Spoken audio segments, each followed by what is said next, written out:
I wanted to first acknowledge my Zoom background. This is actually taken by an MA student who finished his degree in Asian American Studies at UCI, Guni Abasakara. He took a picture of the Hendrix Tea Company, which was founded in 1943 in Ceylon. And the company's granddaughter is a UCI alum, Denali Malikagi, and she founded the US-based Hendrix Tea House, and they worked together to create a series of promotional materials. So I wanted to acknowledge their creativity and their entrepreneurial spirit. I also want to thank our co-sponsors for Lisa C's visit. I encourage you to come to the 5 o'clock conversation talk by her. She'll be speaking with Professor Yong Chen about her book, The Tea Girl of Hummingbird Lane.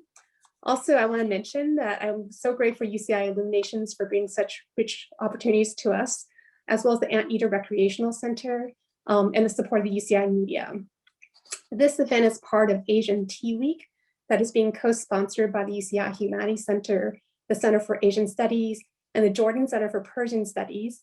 We had a wonderful conversation on Monday about boba tea, and if you're interested in taking a look at that, we have a video on our Facebook page and our website. We also have video programs that talk about Persian tea, Chinese tea, Japanese tea. And if you're interested, please come tomorrow at noon. We're just gonna put the kettle on and chat with each other. So bring your tea and your lunch. Before I begin, I particularly want to acknowledge UCI Libraries and Richard Cho. He wrote a review of Lisa C's most recent novel, The Island of Sea Women, and he also created a library resource about her writings. And I want to thank as well Academic Professional Women of UCI and Asian American Pacific Islander Women Leadership for co-promoting this event.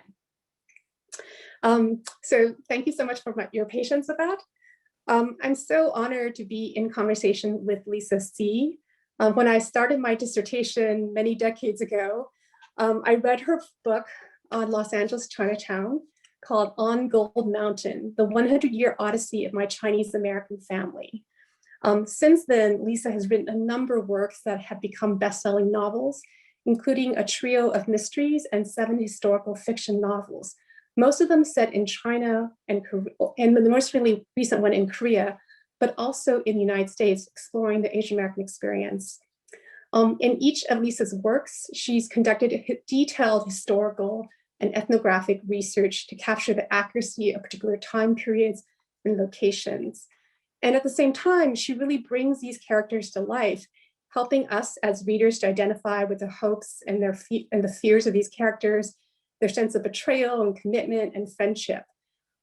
So I'd like to encourage Lisa to come on the screen with me. And I wanted to first explore with you. Thank you so much for being here. Thank you for having me, and welcome to everyone. I know that your mother is a writer, Carolyn C. is a writer, and that your father, Richard C., was an anthropologist. And so I was wondering if you could talk a little bit about how that particular background might have shaped the way you approach research and writing. Yeah, I mean, I really do feel like I'm a true blending of my parents. Like you said, my father was an anthropologist, and you know, the anthropologists do look at the world in a particular kind of way, and how people live and where people live, and just, you know, sort of the material anthropology, which is something that I have loved about, especially writing the historical novels, because I get to go to all the places that I write about, and I try to look at life, you know, at all levels. What do people eat? What are they drinking? What are they wearing? What are the traditions around childbirth? What are the traditions around weddings and funerals and all of those kinds of things? And then my mother was a writer. And in fact, her father was a writer as well. And so I'm a 3rd generation writer. My mother and I wrote, I mean, my mother passed away a few years ago, but we wrote very different kinds of books. But my approach to writing definitely comes from her. My work habits definitely come from her, and those come from her father.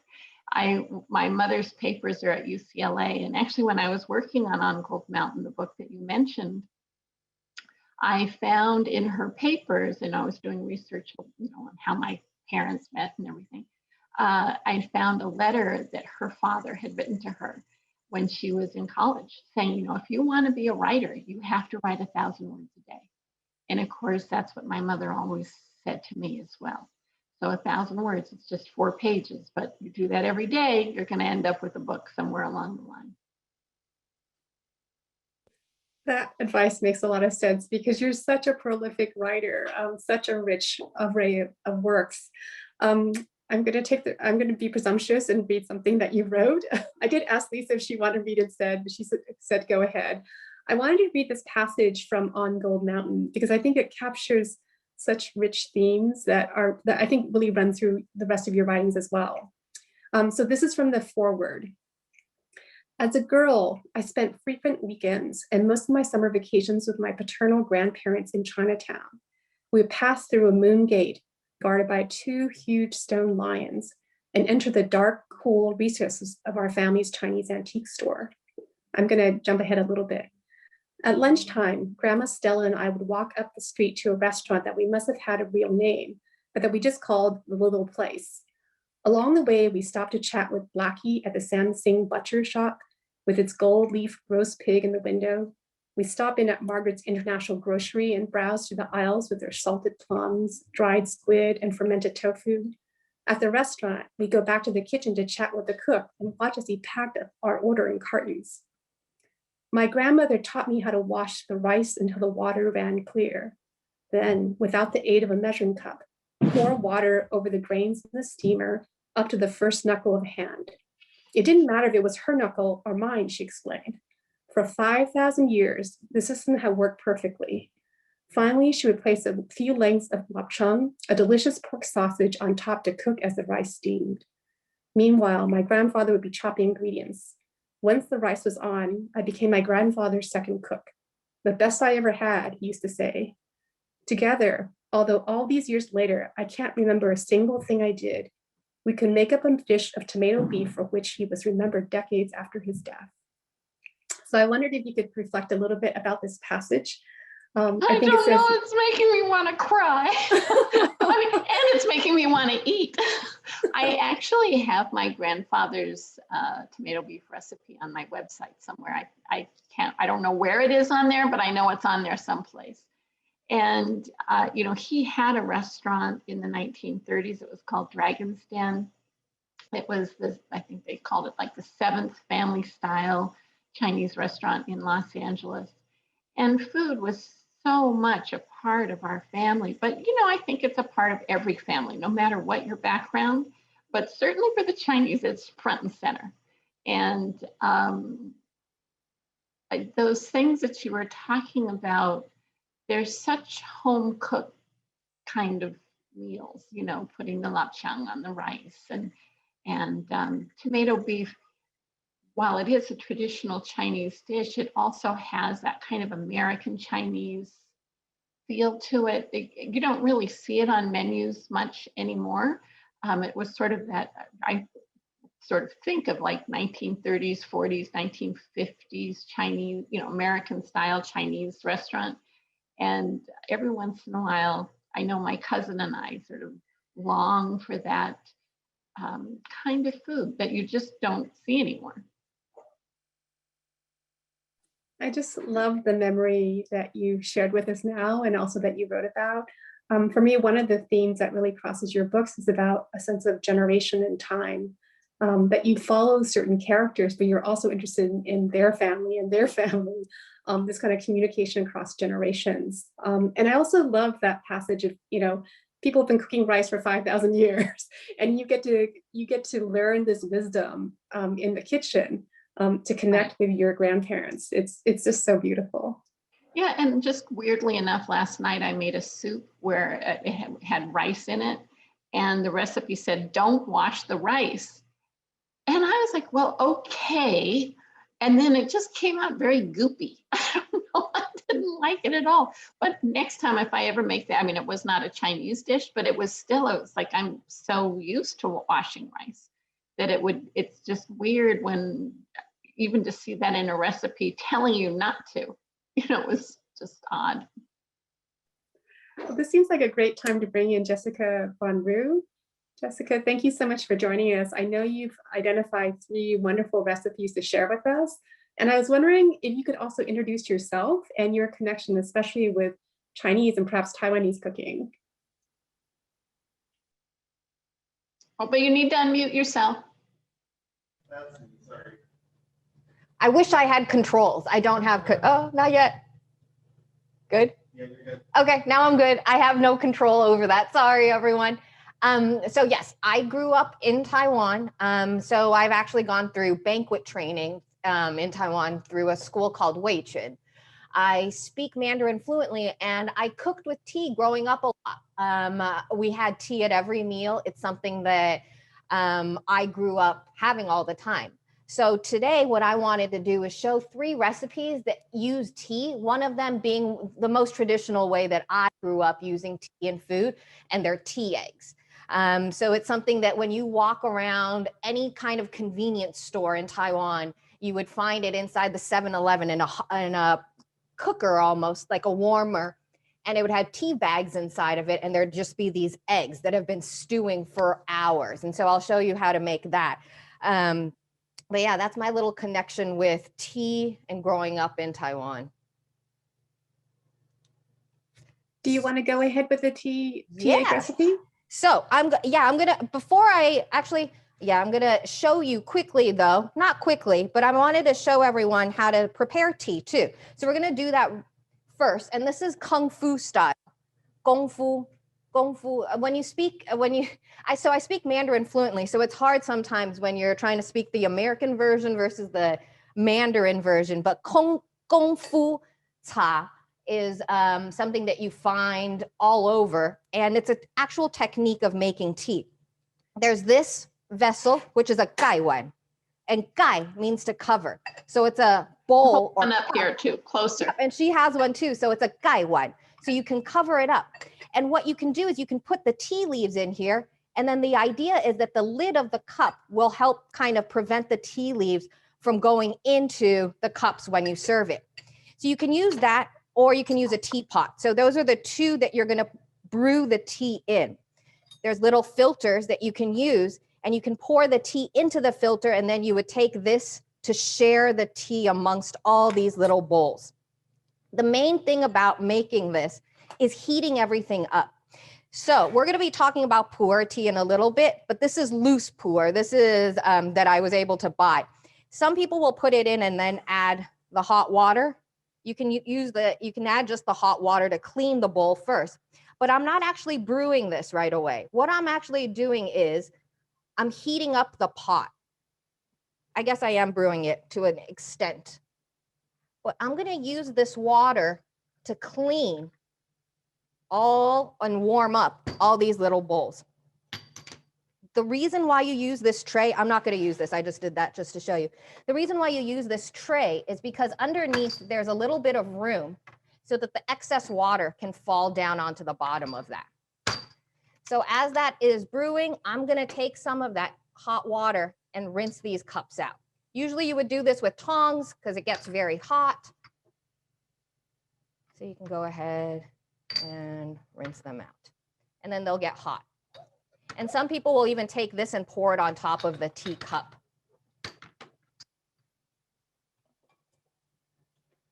Just like that. And now you can pour out the rest of the tea into the bottom, or you can just pour it all over and reheat. Because I'm actually blooming the tea. So I'm starting to heat up the tea. And there's different ways.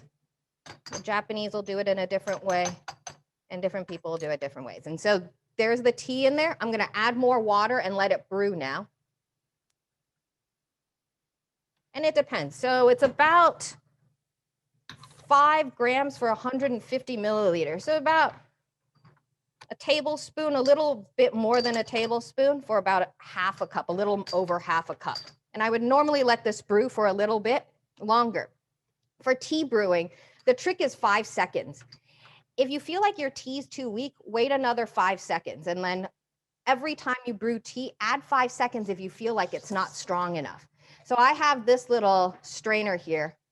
to pick up any of the extra tea leaves that might fall through. Jessica, there's a particular question about pu'er tea. How long should one keep pu'er tea? I'm not sure if it's keep or steep. Does it need to be kept in a certain manner? So the main thing about it, I find, is that, and I'll show you in a little bit, steeping it, I would start with maybe 30 seconds if you're doing a couple washes. It just depends on how you like it, how strong you like it towards the end. I'm going to read the question and then I'll get to it in 1 second. Ooh, decaffeinated tea. Huh? Sure. All right. And then for this one, if you wanted to see how you would normally do it, you would pick it up on one side and then you can pour it out just like that. And then you've got your tea ready to go. And then you would drink it and then continue. And this is a portable set, so you could actually take that wherever you're going. So let's talk about pu'er really quick. This is what it comes in. I don't know how many people have actually seen pu'er tea. This is loose leaf tea. I have a question about that.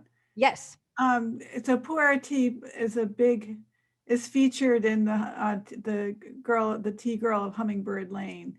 Just briefly say what pu'er tea is, because not everyone here might. So pu'er tea is fermented.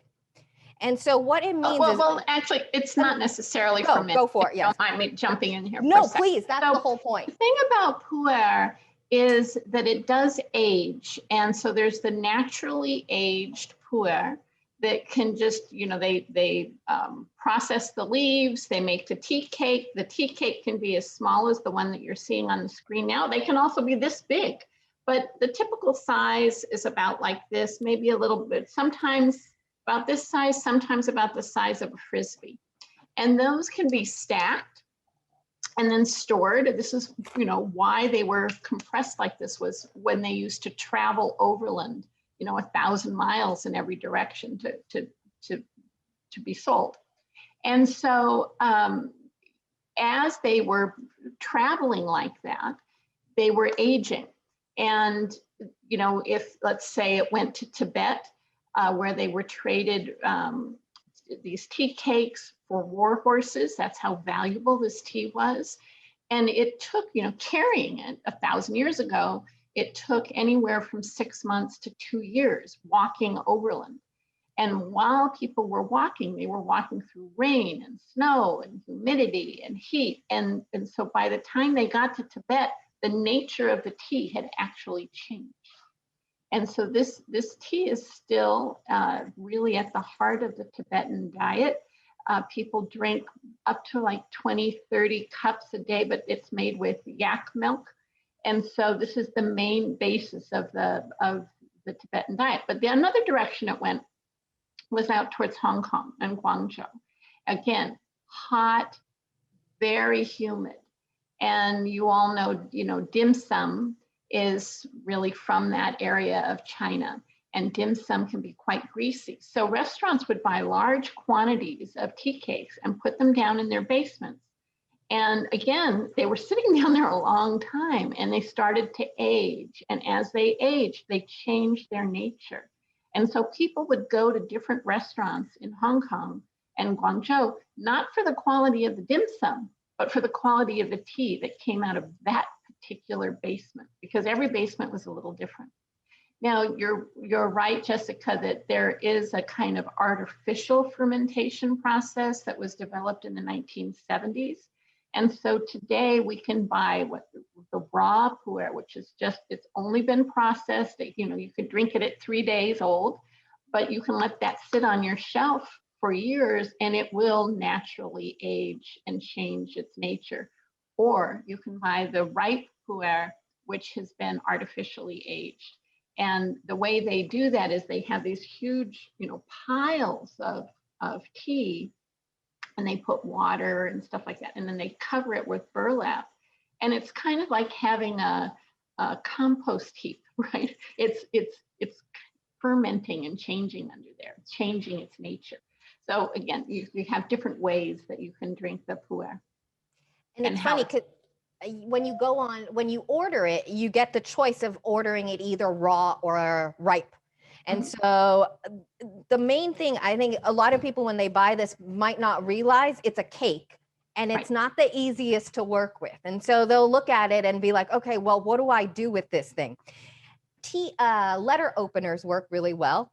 Or if you have do you have one of the knives? Do you I have a one. knife? You do. I brought mine out too. You brought your knife. Cool. I could just earlier. I saw people can't see. Oh, this is a very fancy one. This is my fancy one. But you can see it is sort of like a letter opener or a ice pick. Yep, that would work. Yeah. But people can see it, I think. So I just use a dull knife, and then you can, or a sharp knife, either one, but just make about 2 or 3 around the edges, and the cake will slowly start to fall apart, and it should come right out the middle. And so I just wanted to show you, you can buy them large like this. This came actually in a tube like this. So they're little tea cakes, and you can go around and then you just break it apart. So that was this is probably the part that's most interesting, is that it's so packed together that there's actually quite a lot of tea leaves in that little amount. So I am going to show you tea leaf eggs. So I have hard boiled eggs here. So if you're just gonna boil eggs, I'd like to do a soft boil for this. It's up to you how you wanna boil your eggs. Traditionally, the eggs are cooked so long that it's almost got a sulfuric smell to it.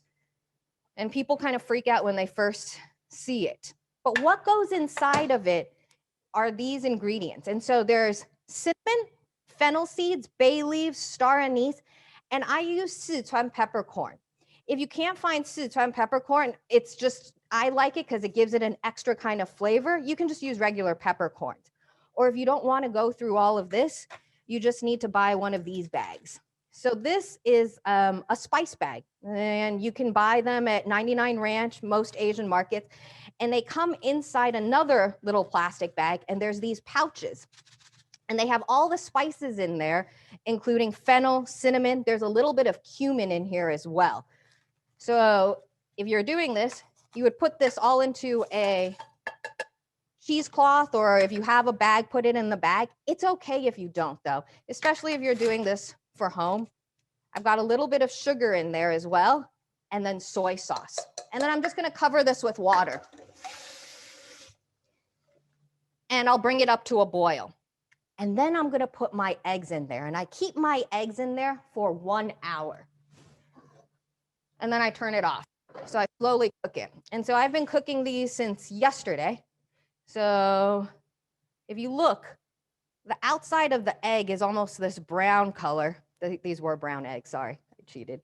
And they are though. But what I want to show you is the effect of the tea, the soy sauce, and all of that on this egg. And this is something that kids grew up eating. My husband's from Shanghai. His mom makes this all the time.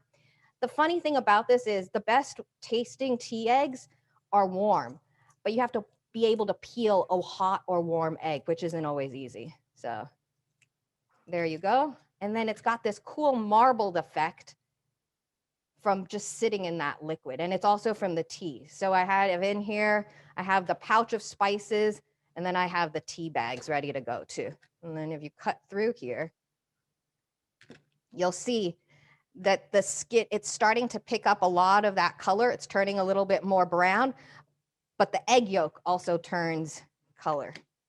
So that's a tea egg. Thank you so much, Jessica. No problem. Talking about... I want to come over and have it right now. I might have to make some this evening. I was thinking about our earlier conversation about food and generations, and my older son just loves eggs, and especially the soy sauce eggs. And then for my parents, they would always have a hot kettle of water going. And that's just part of, I think, a Chinese American family. They always have hot water on hand to make tea. I was going to read this passage a little bit later, but since we're talking about pu'er, I wanted to read a passage about the novel that will be discussed later on today at 5 o'clock. So this is about a young woman learning about the heritage of tea and the caretaking of tea. And it repeats a little bit of what Lisa was saying earlier. Amma stares down at me and shakes her head tolerantly. Just sit, just listen. Then she begins, you've heard the stories of how the tea horse road spread civilization through the trade of salt, matches, and so many other necessities.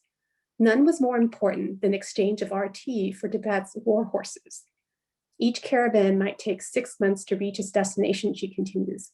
One part was so steep, it took 20 days to go 225 kilometers, with rests every 100 meters or so.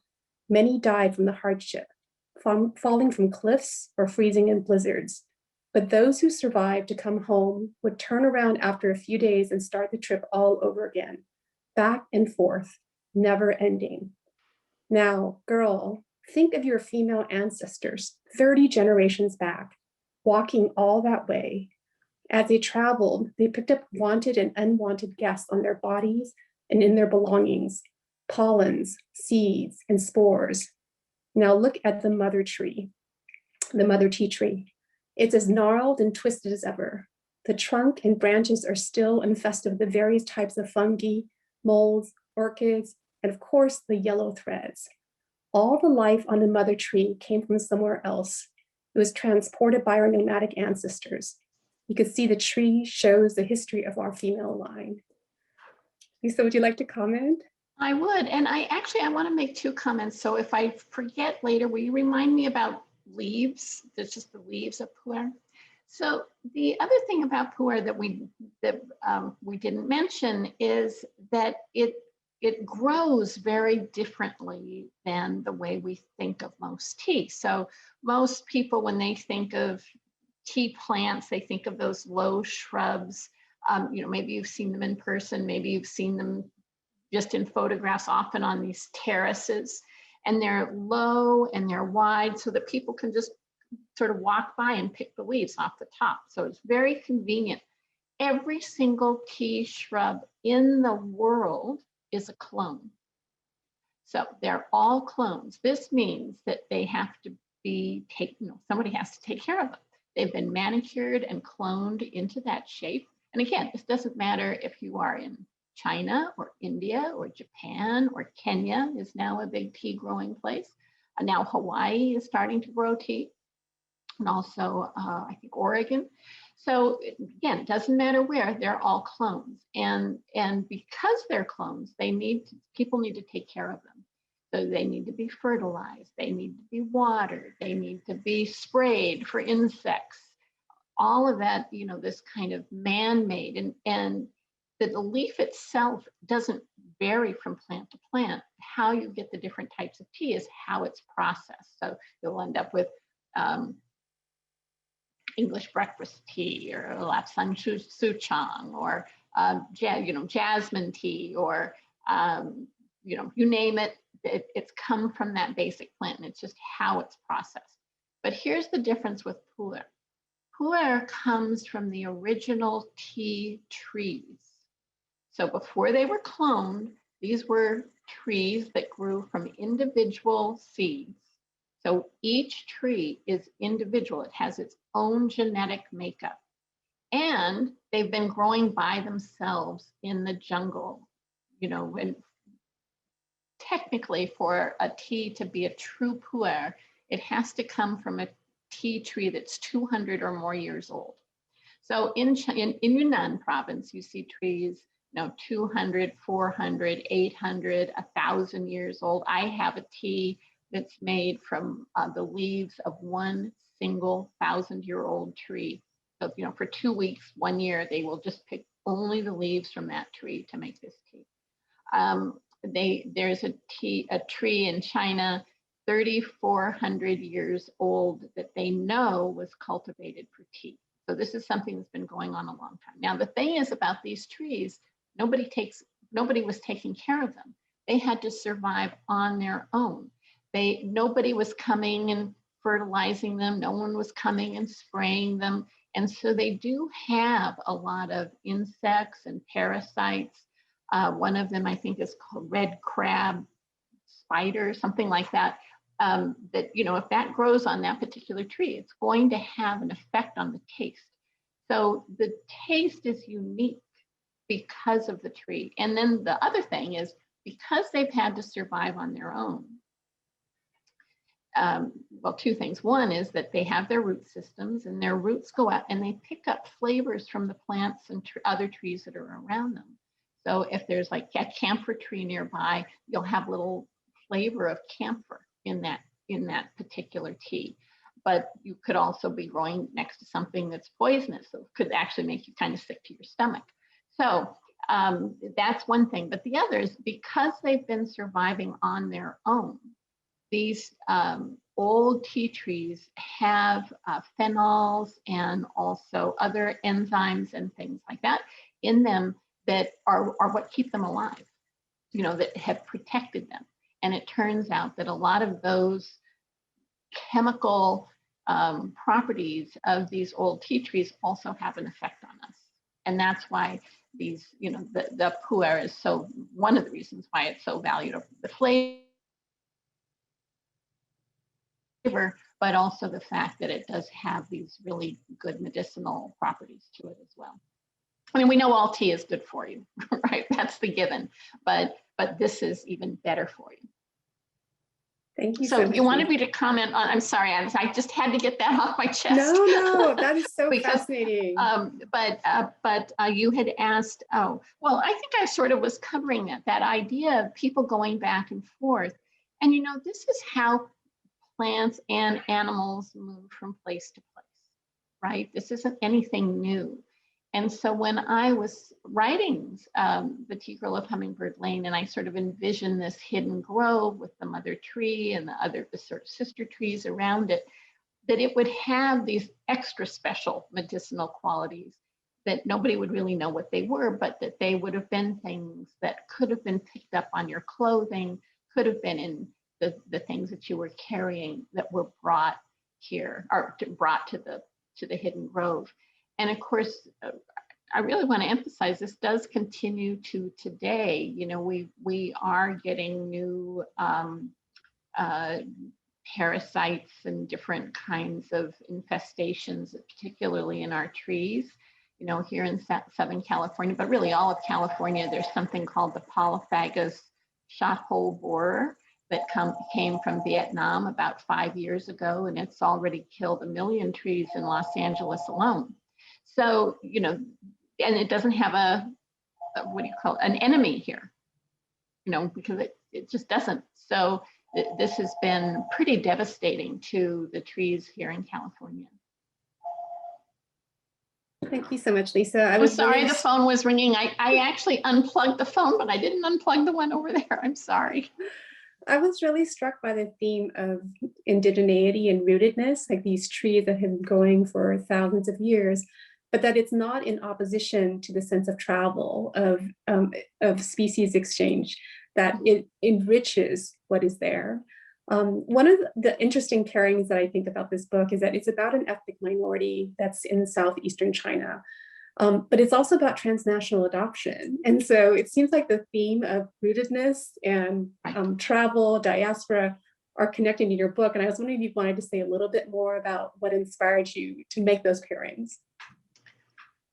Well, I had been thinking about writing about the one-child policy and adoption from China for something like 20 years. And I didn't have my way in. And I know we'll be talking more about this tonight. So I'll save how that actually came to be.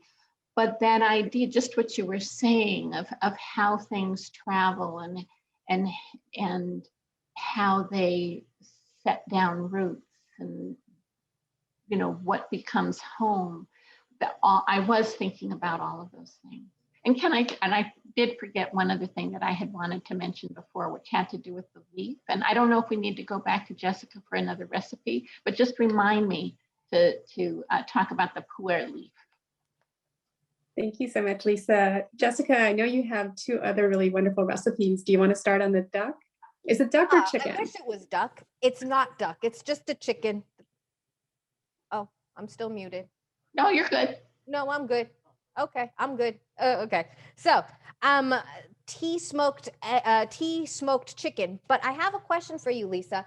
So somebody asked the question of a caffeine-free tea. And so then the first thing that comes to mind is chrysanthemum. Is chrysanthemum actually considered a tea, or is it considered a flower? What's the difference between? Like a tisane. You know, there are those teas that really are herbal teas that don't have caffeine in them. But you know, one of the things about pu'er, but also any caffeinated tea is, and you did this, you know, when you poured off that first pour, that actually takes away a lot of the caffeine. It actually washes it away. Now, typically, you know, when you use a tea bag, you only use it once. So you're getting the full amount of caffeine. But in this traditional way where you're warming the leaves, you're warming the cups and everything, you're getting rid of that first wash, that really heavy caffeine wash. And then the other thing about pu'er specifically is while it does have caffeine, just like every tea, the amount of phenols, which are very calming, sort of push down that caffeine feeling. So all tea has phenols. And so, you know, if you think about tea, oh, you could drink it in the morning to get you going, right? But you also can drink it when something terrible has happened, you know, sit down, calm down, everything's going to be here, relax. So it has those calming properties. And so with pu'er, the calming properties actually really override the caffeine properties. Oh, that's cool. Huh. So tea, this is smoking with tea is something that I grew up, I didn't do it in Taiwan, but I did learn how to do it, just teaching at home chefs how to cook. And so I thought it'd be fun to show people how to make a smoker at home and use tea leaves to smoke. So this chicken that I bought, first of all, this is a pretty small chicken. It's not organic, but it is small. So when I talk about steaming chickens and things like that, under 4 pounds. It's hard to find, I understand, but if you can, try to find somebody that's under 4 pounds. And this guy, I marinated and I steamed. Now, you can stick a chopstick in the thickest part of the chicken, so the thigh area, and if you press on it and it leaks juice that's not bloody, your chicken is done. You don't even need to put a thermometer into it. So that's how you tell. So I steamed it for about 45 minutes, and then I'm gonna make a glaze that's gonna go on top of it. And the glaze is just gonna be a little bit of soy sauce, oyster sauce, and honey. And I'm gonna brush it right on top. I'm gonna try to, hold on. I'm gonna mix it all together.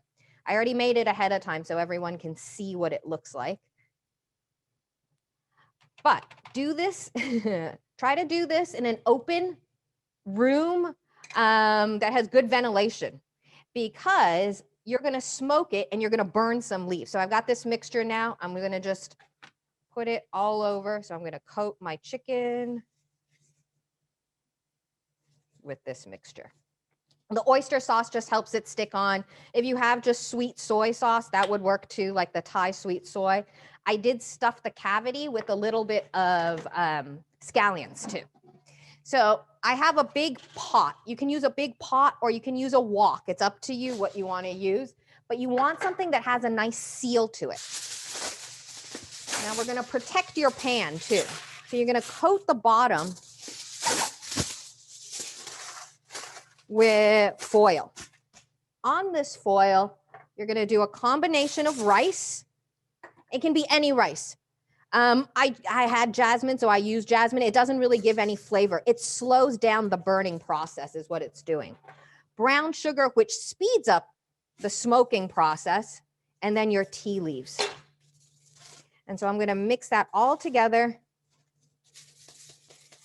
and get it on the stove.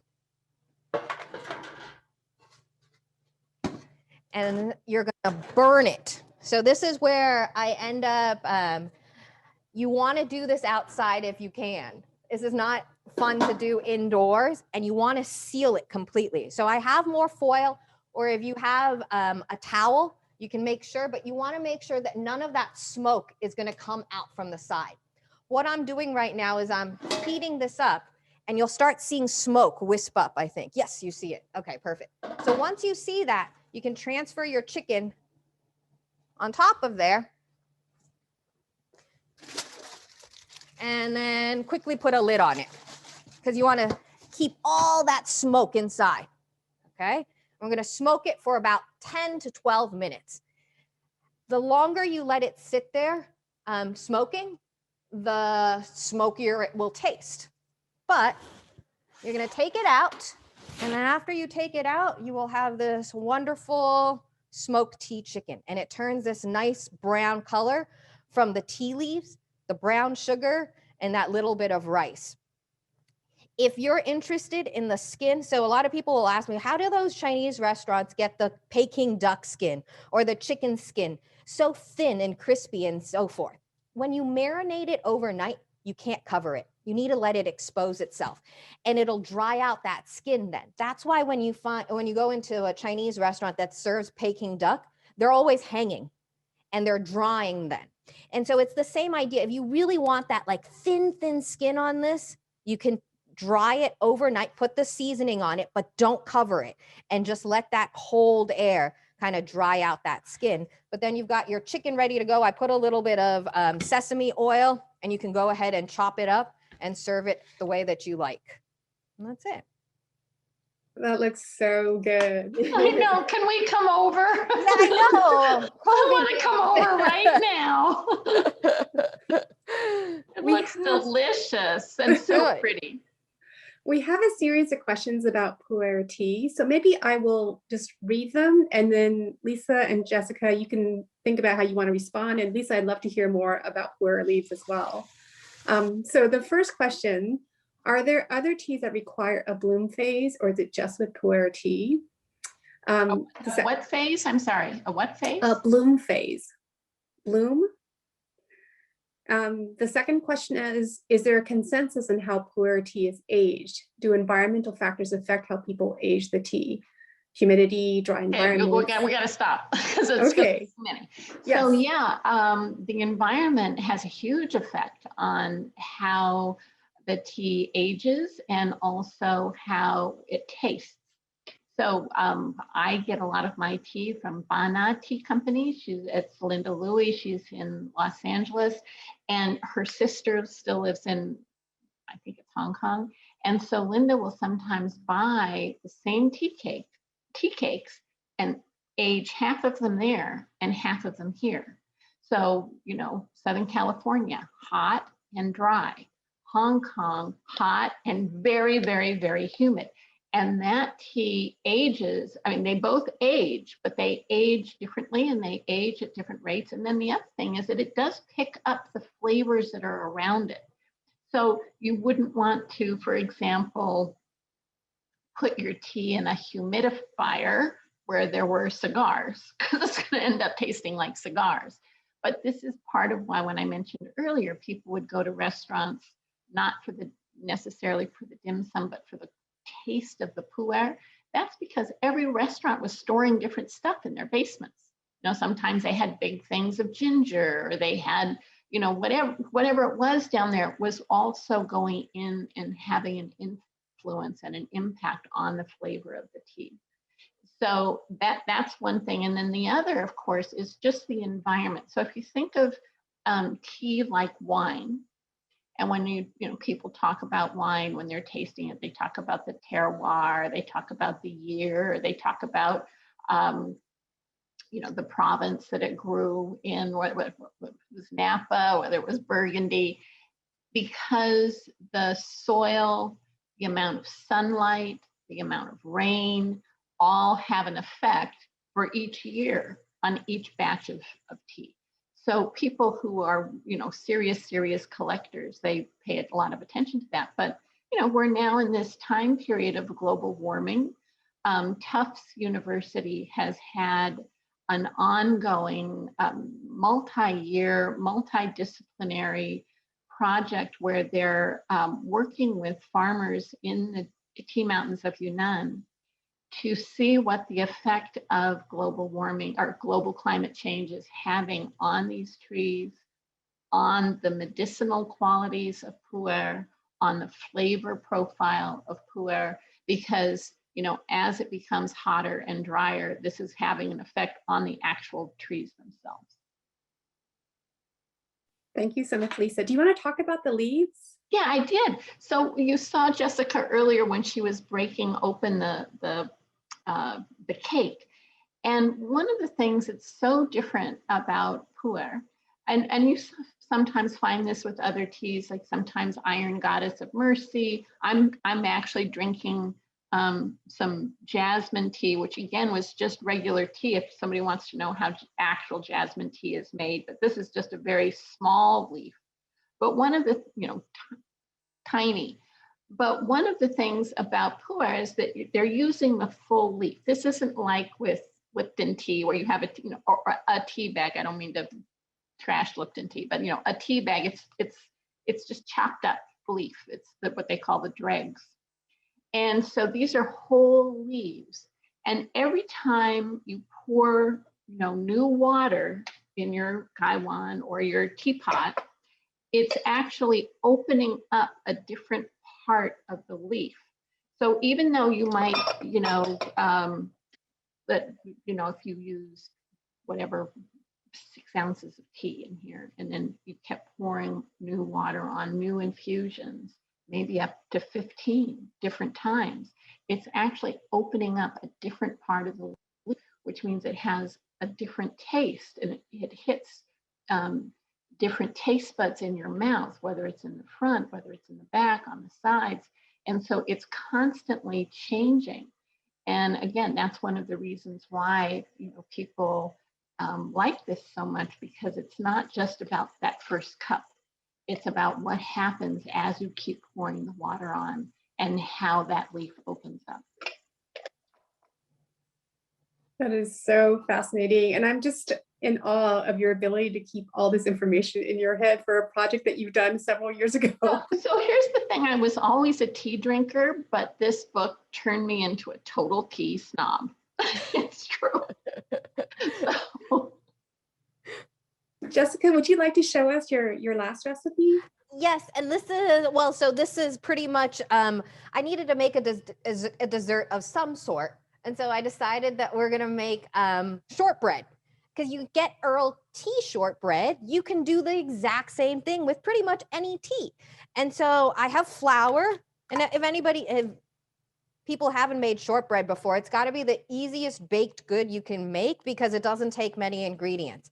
Flour, sugar, your tea leaves chopped up. You can put it in the food processor if you want. And then butter. A lot of butter, I understand. That's why a shortbread is so good. There's no leavening agent. There's no eggs in there. And I just wanted to show you that if you don't have a food processor, which is the easiest way to make it, use a grater. It's the same thing you can do with pie dough.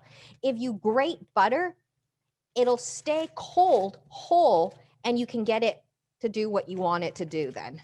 And then you don't need a food processor. You're not getting things dirty other than your grater. And you're not touching it too much then. You don't want to skimp out on the sugar for this that much, just because it's not that much anyways. But if you wanted to do this by hand, it's very easily done. All right, so I've got my grated butter ready to go. I'm going to put it right into my mixture.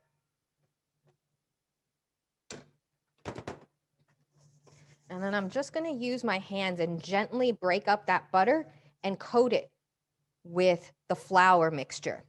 What that does is it helps it bind and evenly spread it out, so I'm not left with lumps. And that's all it is. And then I'm just going to go in and mix it up. And it'll take some time. But then you're going to press it into a container. And you'll be tempted to add liquid. Don't. Do not add any liquid. Don't add any fat. As the warmth of your hand melts that butter down, you'll notice it'll start clumping together. And that's all. So once it gets to like a crumbly pie texture, you can press it into a container. So you can press it into a pie plate, or you can do individual ones as well. So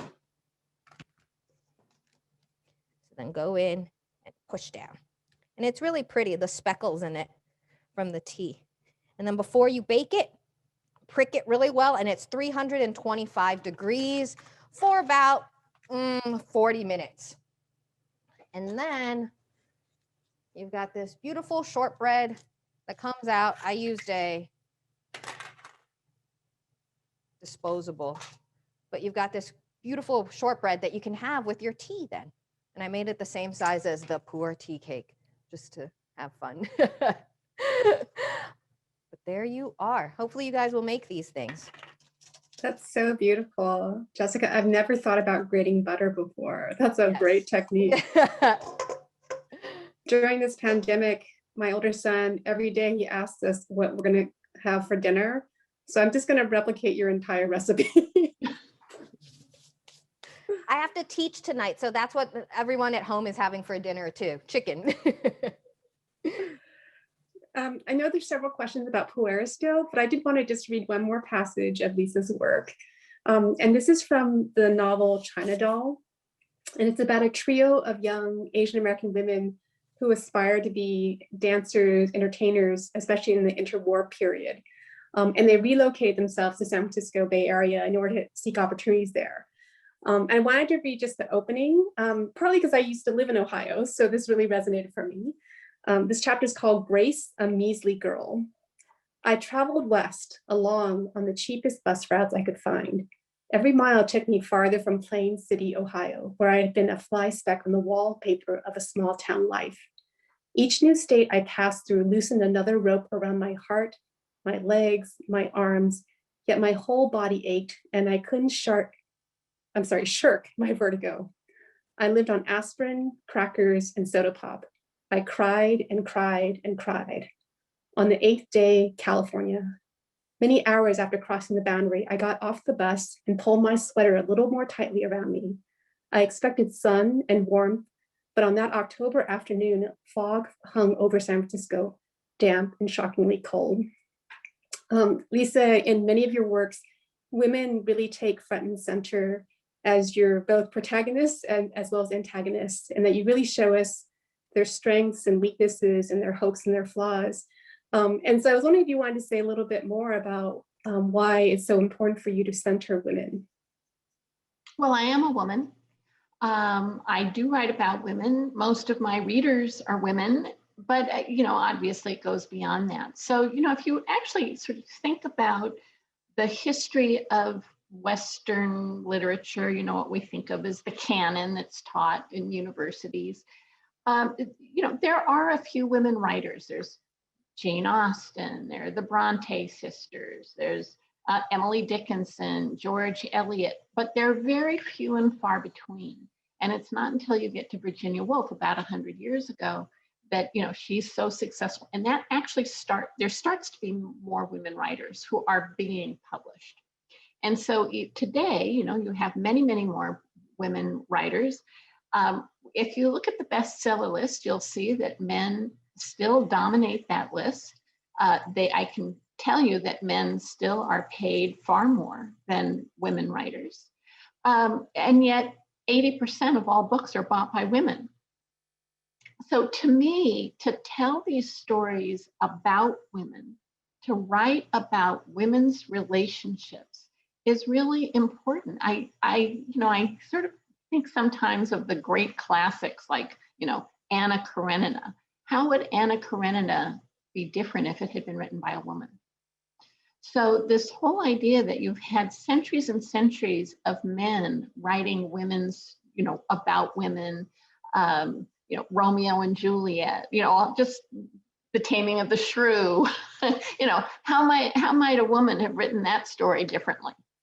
So I think about that a lot, and that there are so many women's stories that have been lost, forgotten, deliberately covered up, but also the strength that women have. And I think that we're seeing that right now, during the pandemic, where, women are working, but they're also they're trying to help their kids learn virtually.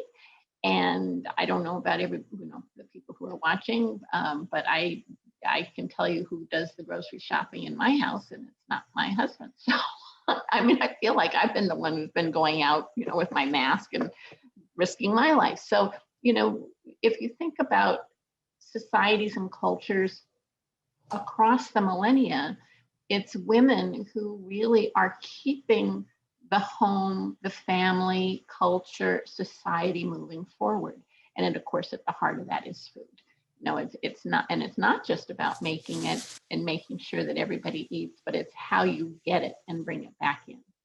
So this is really important to me. And I would add to that the idea of female friendship, which I've written about quite a bit, certainly the one in China Dolls that you just mentioned, but that this is a unique relationship that we have in our lives, that we will tell a friend something that we wouldn't tell our mother or our husband or our boyfriend or our lover or our children. It's a very unique kind of intimacy. And of course, anytime you are opening up your heart, you are also opening up yourself to be hurt. You're quite vulnerable.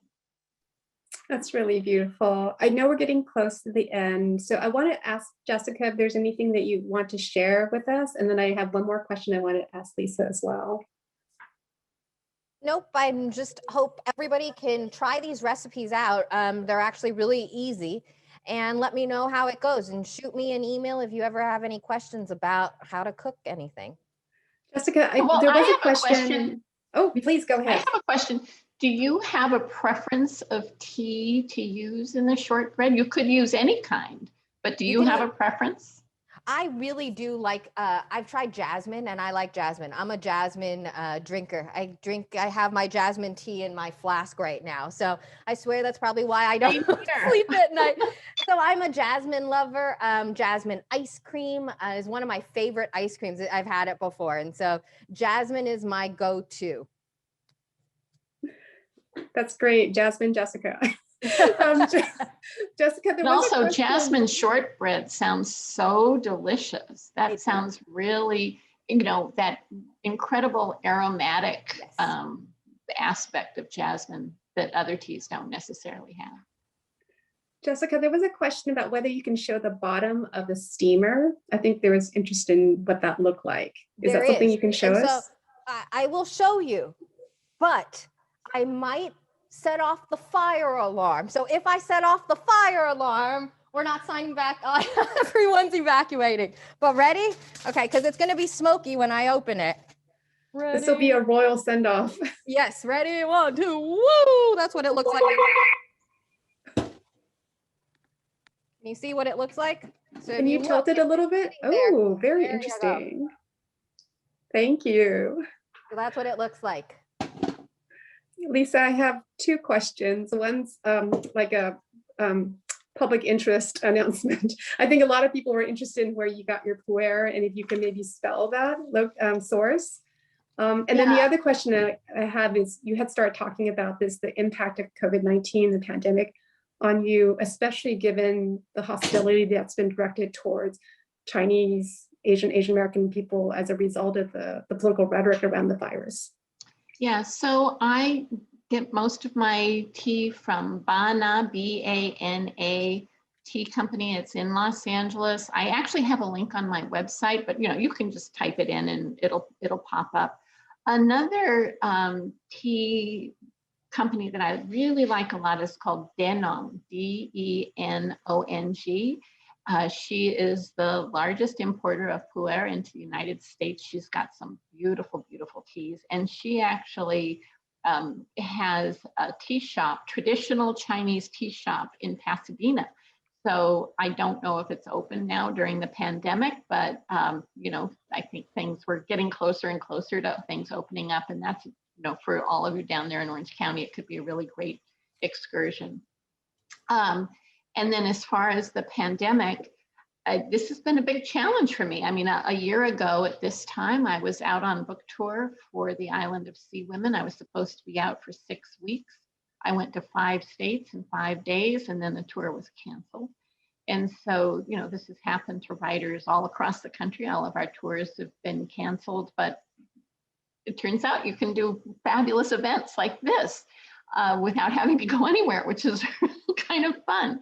But it is a challenge for me as I look forward to the next book. I thought I knew what it was going to be. I've been collecting material for a couple of years, but that trip was the research trip was going to require a pretty tough, hard, arduous trip deep, deep, deep into a remote area of China. And there's just no way I can do that right now.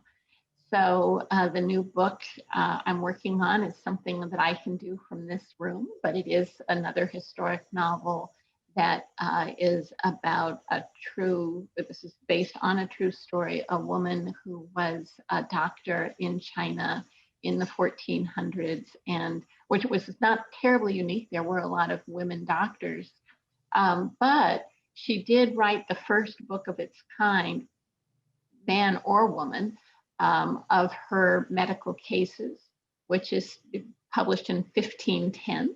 And so she was really just a remarkable and inspiring woman.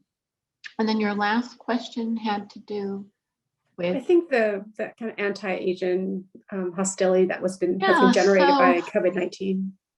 Right. So this is, of course, I mean, there's no way to, I don't have a less blunt way to put this, but that this came from the highest level, where we had a president who was calling it the China virus. And, this attacking Chinese in particular at this level is something that has been here practically since the first Chinese arrived in the United States. And it was one of those things that was used in the lead up to the Chinese Exclusion Act of 1882. This was the act that really, for a long time, barred or set out to bar the immigration of all Chinese immigrants to the United States. And as this was working its way through Congress, first it was the first time that issues around immigration were ever used in a presidential election, and Rutherford Hayes won. And then Garfield carried this, again, anti-immigration, specifically anti-Chinese immigration, through to the passage of the Exclusion Act. And that language that was used then was stuff, they bring disease, they eat weird stuff, they're going to pollute our race. These are still the kinds of things that are said today. And I think what's happened over the last year is that it's tapped into this really ugly but covered up part that a lot of people have, where they don't even necessarily know where it comes from. They just know that it's like as soon as they heard that China virus, it triggered something. And of course, we are seeing terrible acts of violence and other things that are happening right now, particularly here in California and also in New York State. And I think this is a time, I actually just yesterday, I gave a talk to teachers in Texas. And, these issues around immigration, around racism and bigotry, they don't go away. They pop up at different times, and sometimes they can surprise us, how they can come up almost out of nowhere. Sometimes you can see it kind of bubbling along. But when you could look back and see what the roots of it are, and I do think that helps people to see, oh, this isn't something that's new. This is something that people have used this rhetoric for 150 years. And sadly, I think they'll be using, whether it's against the Chinese or some other group, we will see this kind of language and these kinds of acts happening going forward as well. But the only way to really get around it is through education, I believe. Thank you so much, Lisa. You're so generous with your knowledge and your time. Thank you so much, Jessica, for showing us these really wonderful recipes. For people who want more, Lisa is going to be joining us today at 5 o'clock. And again, please join us for Asian Tea Week. Our last event is tomorrow at noon. Have a great day, everybody. And thank you so much, Lisa and Jessica.